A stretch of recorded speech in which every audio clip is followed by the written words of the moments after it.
যখন চলেছিলে আমার স্বর্ণ অপূর্ব এক স্বপ্ন সম লাগতেছিল চোখে মম। কি বিচিত্র শোভা তোমার, কি বিচিত্র স্বাদ।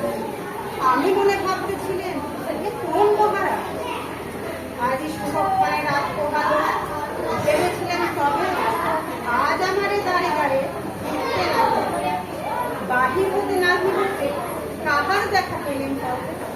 চলিতে রথ ঘনধান্য সারাতে দুই ধারে মুখা মুখা ঘুরিয়ে নেব ধারে যায়।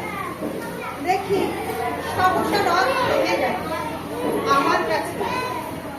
আমার মুখ কানেছে নামলে তুমি। দেখে মুখের প্রসন্নতা জুড়িয়ে গেল সকল ব্যথা। কেন কেন কিসের লাগে তুমি অকস্মাৎ আমায় কিছু দাও বলে বাড়িয়ে দিলে হাত।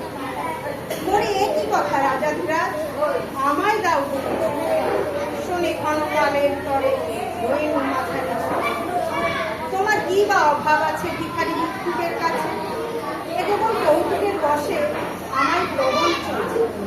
ঝুলি হতে দিলেন খুলে একটি ছোট কণা। যবে পাত্রখানে ঘরে এনে উজাড় করি একই ভিক্ষা মাঝে কি ছোট সোনার কণা দেখি।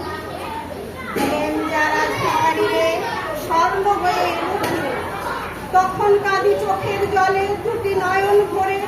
তোমায় কেন দিইনি আমার সকল শূন্য করে?